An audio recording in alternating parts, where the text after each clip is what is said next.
ओम शांति।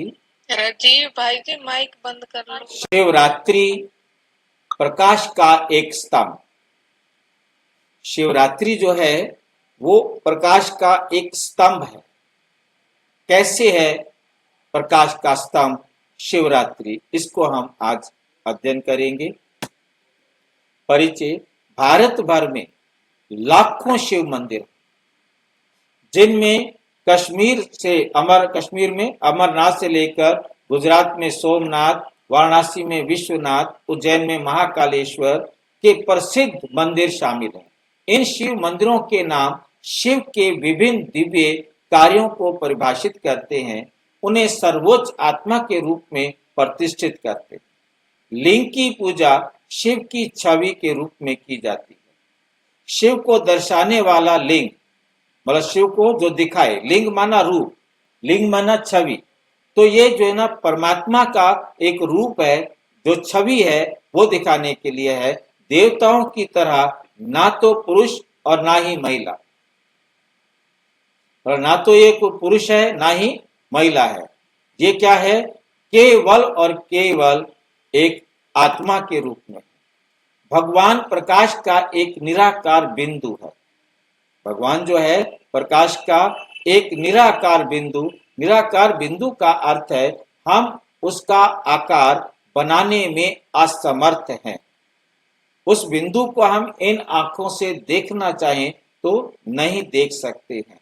उस बिंदु को, छोटे से बिंदु को दिखाएं कैसे, उसके लिए एक बड़ा शिवलिंग जो है बनाकर रख दिया गया है।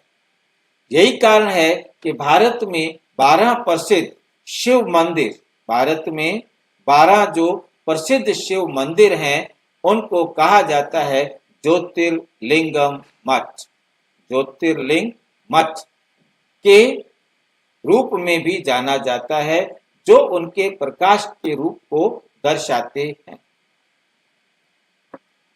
अब नेक्स्ट है हमारे पास शिवलिंग का आध्यात्मिक महत्व क्या है। शिवलिंग का आध्यात्मिक महत्व कौन बताएगा? शिवलिंग देखा है ना आपने? शिवलिंग पर अंकित 3 रेखाएं हमें क्या दिखाई देती हैं? 3 रेखाएं, जिन्हें त्रिपुंडी के रूप में जाना जाता है। उन्हें क्या कहा जाता है? त्रिपुंडी के रूप में जाना जाता है। त्रिमूर्ति, त्रिपुंडी का मतलब? त्रिपुंडी और 3 शरीर या 3 मूर्तियां, वह 3 का प्रतीक है ना, ब्रह्मा विष्णु शंकर। परमात्मा जो है अपना कार्य इन तीनों के द्वारा कराते हैं, उन्हें त्रिपुंडी कहते हैं, या त्रिमूर्ति, या 3 सूक्ष्म देवताओं के स्वामी की 3 गुना विशेषताओं का प्रतीक आत्मक है। मतलब इसको 3 अपना जो परमात्मा है उनके 3 कर्तव्य हैं, स्थापना करना, पालना करना, विनाश करना। उन 3 कर्तव्यों को दिखाया है। जो 3 कर्तव्य वो ब्रह्मा विष्णु शंकर के द्वारा क्या करते हैं? पूरा करते हैं। त्रिनेत्री, 3 नेत्रों वाला, या जिसके पास ज्ञान का तीसरा नेत्र आंख है।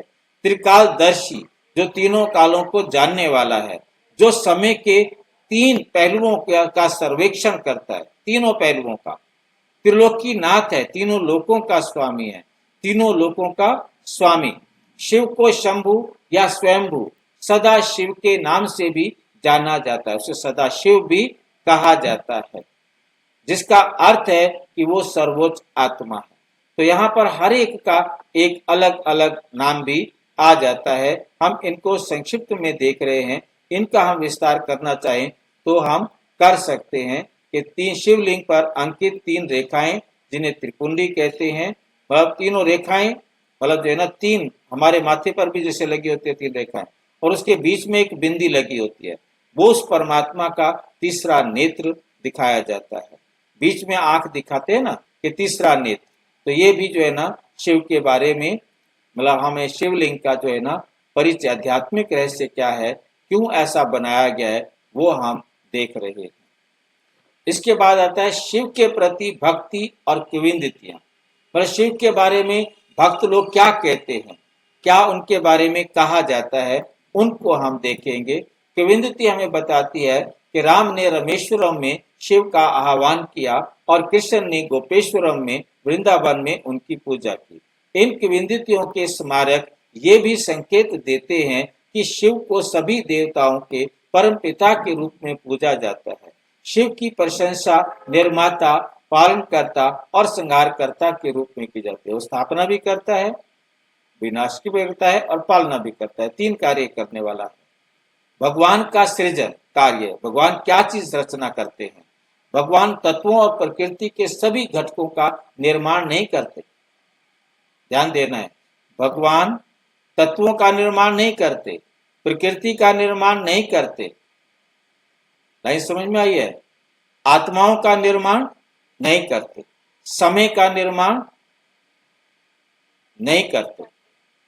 3 चीजों का निर्माण नहीं करते हैं, समय का, प्रकृति का और चाहे वो हमारे आध्यात्मिक रूप से 5 तत्व हों, चाहे विज्ञान की दृष्टि से 118 तत्व हों, इनका निर्माण परमात्मा नहीं करता।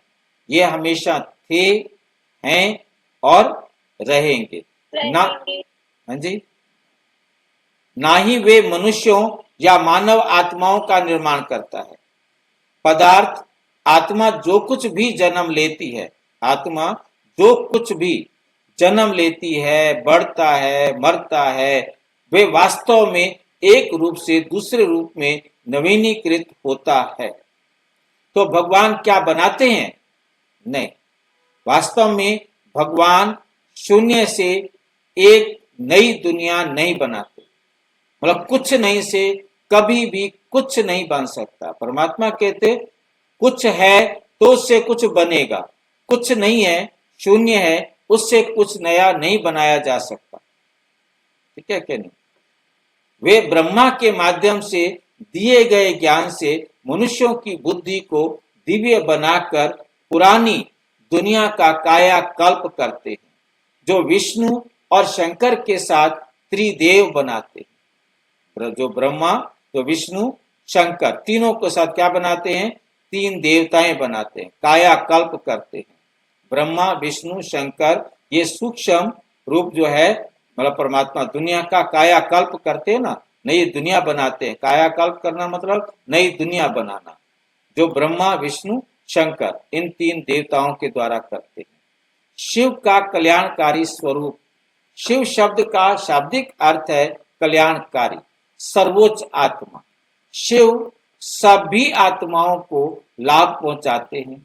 एक नई दुनिया बनाने का के लिए दिव्य कार्य करके, जहां धार्मिक, दिव्य और खुशी मनुष्य रहते हैं, खुश मनुष्य, जहां धार्मिक, दिव्य और खुश मनुष्य रहते हैं, पुरानी और अशुद्ध दुनिया से सभी बुराइयों और बुराइयों का नष्ट करते, बुराइयों और बुराइयों को नष्ट करते, जितनी भी बुराइयां हैं, और उन सब बुराइयों को, अवगुणों को, इविल बातों को हमारे जीवन से नष्ट करते हैं, दूर करते हैं। शिवरात्रि का आध्यात्मिक संदेश। शिवरात्रि रात अज्ञानता के अंधकार का प्रतीक है। शिव अपने परिवर्तन का कार्य तब करते हैं, कब करते हैं?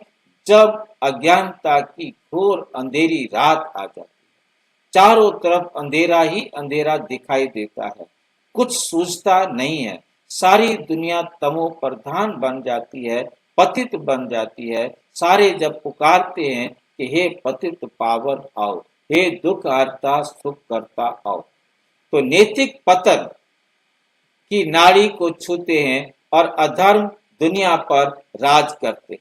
अधर्म दुनिया पर, सारी दुनिया पर अधर्म का राज होता है, सारी दुनिया तमो प्रधान पतित होती है। नवीनीकरण करने के लिए, उसे नया बनाने के लिए की प्रक्रिया का अर्थ है पुराने का विनाश करना, एक जीर्ण शीर्ण जो दुनिया थी उसको खत्म करके एक नई दुनिया बनाना, नया रूप बनाना, बनाया जा सकता है। विनाश विश्व नाटक का की शाश्वत योजना में नीत है। ये एक शाश्वत योजना है कि संसार को हर काल परमपिता परमात्मा आकर पतित से पावन बनाए। शाश्वत योजना है। शाश्वत माना हमेशा रहने वाली, कभी भी नष्ट ना होने वाली, सनातन शाश्वत। इसका मतलब है अनादि और अनंत। ये एक ऐसी योजना है जो कभी भी रुकती नहीं। हर ठीक 5,000 साल बाद परमात्मा आकर फिर से इसी सृष्टि को पावन बनाते हैं। विनाश और पुनर्निर्माण। जो कुछ भी बनाया जाता है वो हमेशा के लिए नया नहीं रहता।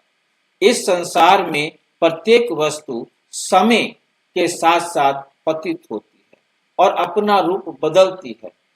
जब अधर्म चरम सीमा पर पहुंच जाता है तो विकृत मानव बुद्धि सामूहिक विनाश के लिए का घातक हथियार बनाती है। कौन बनाती है? कौन बनाते हैं? विकृत मानव। विकृत बुद्धि वाले। हाँ, जो विकृत मानव बुद्धि है वो सामूहिक विनाश के घातक हथियार बनाती है, जो पुरानी दुनिया के विनाश में अपनी भूमिका निभाते हैं। प्राकृतिक आपदाएं और गृह युद्ध इस प्रक्रिया को और तेज कर देते हैं, और तेज कर देते हैं।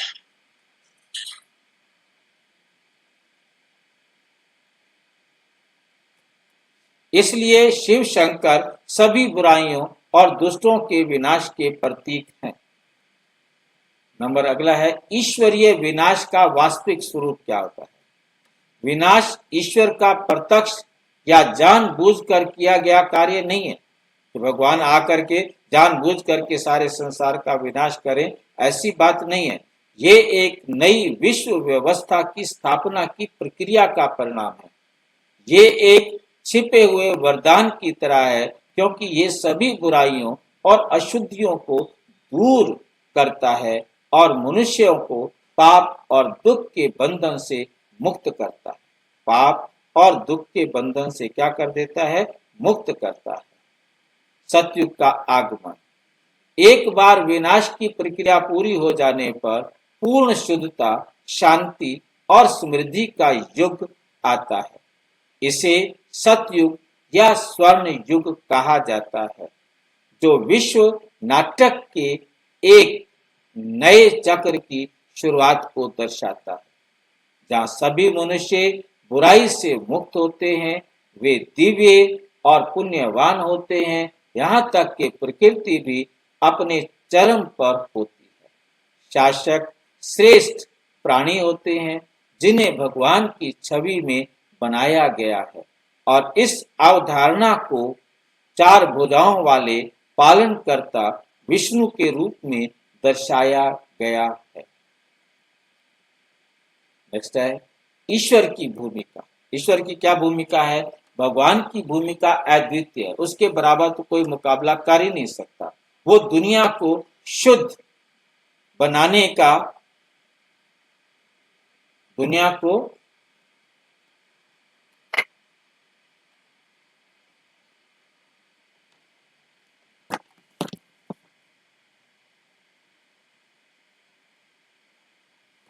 दुनिया को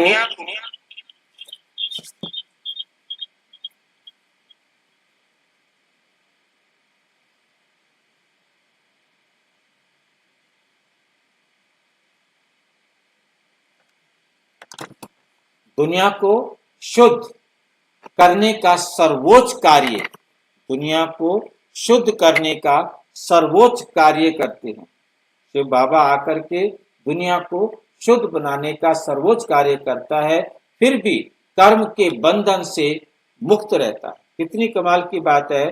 सारी दुनिया को पावन बनाता है, परंतु पावन बनाने के साथ साथ उससे अलग भी रहता है, उसमें जुड़ता नहीं है, लिप्त नहीं होता, कर्म के बंधन से मुक्त रहता है।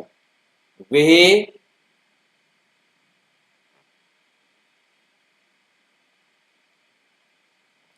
अपने दिव्य कार्य का फल नहीं भोगता।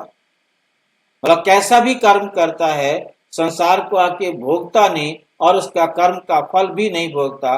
यही कारण है उसे अकर्ता, अकर्ता तो नहीं कर सकते। परमात्मा को अकर्ता कह सकते हैं? परमात्मा को अकर्ता कह सकते हैं क्या? नहीं कह सकते।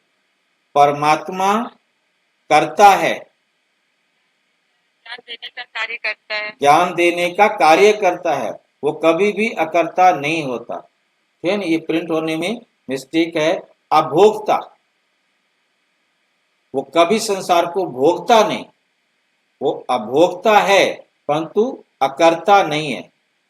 उसके परिणामों के स्वरूप में जाना जाता है, क्योंकि वे जो है कर्म और उसके परिणामों के से परे, उसका जो भी कर्म करता है उसका उसको प्रतिक्रिया नहीं मिलती, प्रतिक्रिया नहीं लेता के रूप में जाना जाता है।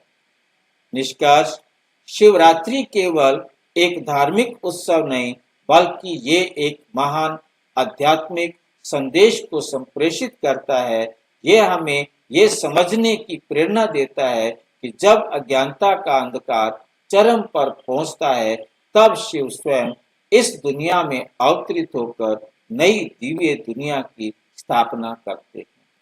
यही शिवरात्रि का वास्तविक महत्व है। ओम शांति। और विस्तार से जानने के लिए प्रजापिता ब्रह्मा कुमारी ईश्वरीय विश्वविद्यालय के किसी भी सेवा केंद्र पर संपर्क करें। और यदि कोई प्रश्न है तो 9213106986 पर केवल टेलीग्राम करें। 9650692270 पर केवल व्हाट्सएप करें, फोन नहीं। ओम